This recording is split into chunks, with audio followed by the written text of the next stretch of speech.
I want to thank, first of all, Jeff and Wayne and everyone here at Major Industries to open up your doors and let us announce this whole package that we want to do with the surplus that we discovered a few weeks ago. Because, let me just kind of give you an overall introduction of what this is, and then I'm going to have Representative Spiros and Representative Krug kind of break it down with a little more detail. You know, Republicans, we've had a history of returning the surpluses back to the taxpayers. Tax cuts since the year 2011 have saved taxpayers over $13 billion in 10 years. Now, this package continues this very pattern of fiscal responsibility by cutting taxes, reducing our general obligation debt, and continuing to save through the rainy day fund. So, to begin explaining a little more detail, I'll introduce Representative Spiros. Thanks, and thanks to Major Industries for having us here today. So according to the Legislative Fiscal Bureau, the state's operating at about a 2% growth, with employment at record highs and unemployment at record lows. 10 years ago, there was no rainy day fund, but today, proud to report the rainy day fund, our budget stabilization fund, will have a balance of over $620 million at the end of the biennium. At the end of 2019-20, with excess revenue deposited in this fund, the balance will total over $845 million, an increase to over $1,080 million at the end of 2021. The proposal that we're talking about has to do with surplus in the budget stabilization fund. If it exceeds 5% of the estimated general fund expenditures at the time, a transfer would take place to the Building Commission, which would be directed to use $100 million of the balance in the general fund to reduce the outstanding amount of GPR supported general obligation debt. So in essence, we're paying down debt sooner. The proposal regarding the budget stabilization fund would be decreased by the stabilization transfer of $123.85 million in 2021, and the result, these amounts would remain in the general fund, with the Building Commission using that $100 million to pay down GPR supported general obligation debt. To talk more about some of the other programs, I'll have Representative Krug. Just a little side note and a little information. We've got some handouts up here to kind of describe a little bit more detail what we're working on. I think the bigger things that we wanted to talk about today, obviously the paying down of the debt and the increase in the rainy day fund.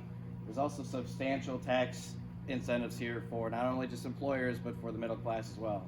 To start off, we're doing a $250 million middle class income tax cut. Similar to the income tax cut we proposed earlier in the session, this would target anybody in the middle to lower income brackets. It'd be across the board a 13% decrease in their general overall input to the system. So we're talking increasing the standard deduction for families making under $125,000 a year. So that's going to hit the majority of the middle class in the state of Wisconsin, which is really exciting. As Representative Snyder said, this continues our trend that we've done since 2011, saving the taxpayers over $13 billion over the last 10 years. Another one, and one of the bigger reasons why we're here at the manufacturing facility here in Wausau with Major Industries, is people don't realize that factories like this pay an exorbitant amount in personal property tax. That's property taxes on fixtures and features inside the building that they have to pay tax on every single year. One of the things we're doing in this package is taking out the second tier of the personal property tax. We took one of those brackets out last year, made sure that income from that goes back into those businesses so they can reinvest, keep hiring more employees, and keep expanding their operations. This personal property tax exemption is something that the state's going to use cash money that we've discovered in our surplus to backfeed to the municipalities so they don't lose out on any of the money that's collected usually during the personal property tax collections. So everybody's going to stay whole, which can give employers and major manufacturers in the state of Wisconsin an opportunity to expand and grow and to continue their investments.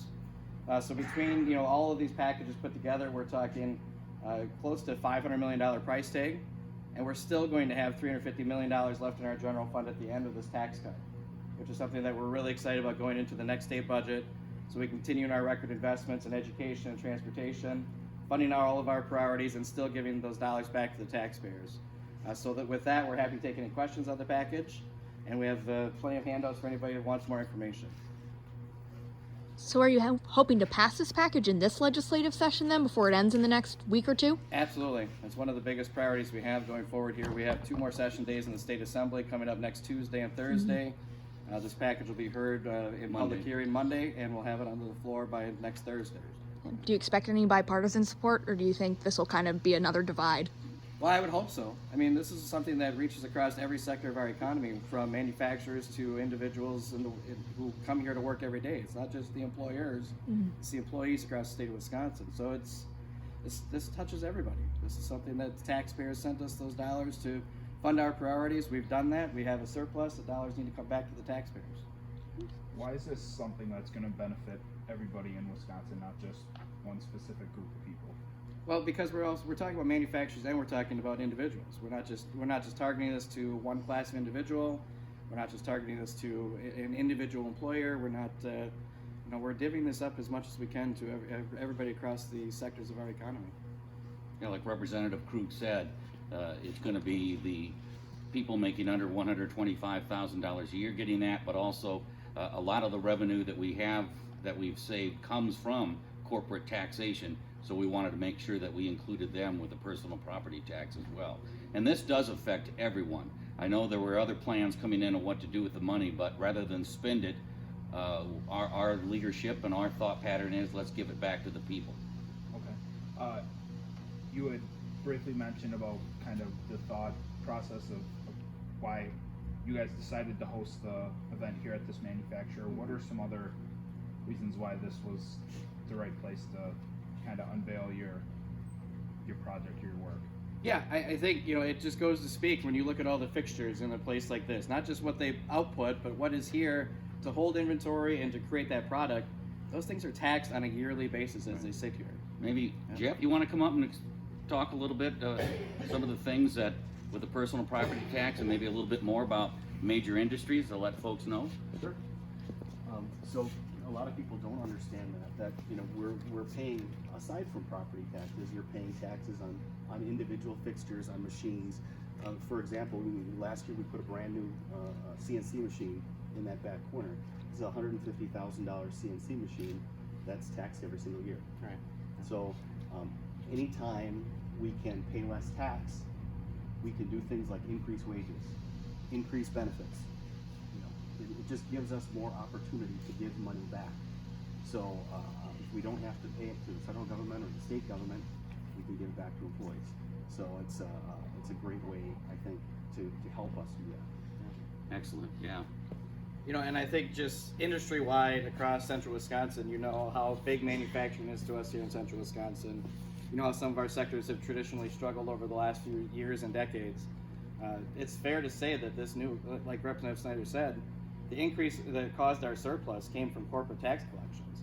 It's because these companies are growing right now and expanding at a rapid pace that we wanted to make sure that if they're sending us enough, that we've got enough to cover the bottom line. It's got to come back to these factories, whether it's major industries here or any of our paper mills or any of our other manufacturers. It's time to make sure that if they're sending us too much, it's time to come back here to reinvest into the employees of central Wisconsin. The economic engines of the state, manufacturing, agriculture, and tourism, and this will give a little punch for manufacturing as well as the other individuals. We put together a nice package for ag to hopefully help the farmer that are struggling out there, and then tourism, another one too. So this is just areas where we want to invest, and so we can grow as a state in these very important industries. And I think every time we've had an excess, we put money back. We've given money back. I think the reason we have that excess is because basically collected too much. So I think it's only fair to the taxpayer, it's only fair to business that we return that and we do it in the right way. So I see this whole entire package as a win-win. And the package we rolled out earlier in the week with agriculture is another win for ag. Do you believe that this will receive bipartisan support because it works for everybody in the state and not one specific group of people or one specific work aspect or industry? I would hope so. We saw in the state budget where Governor Evers actually signed one of our middle class tax proposals. I would imagine that this would be another one that would be easy for the governor to sign. As far as legislative Democrats, I don't know. It's one of the things that we're not sure of. None of them voted for the state budget that Governor Evers signed. As long as we get the governor on board and it's bipartisan between us and the governor, that's all I'm worried about at this point. And one thing, they all represent districts that have manufacturing, agriculture involved, so hopefully their constituents will reach out to them to show the importance of this. Yeah, I think that covers it. I'm all good. All Good. right. Yeah, me too. Thanks, everybody. I think I Thank you all understand. for coming and taking some time.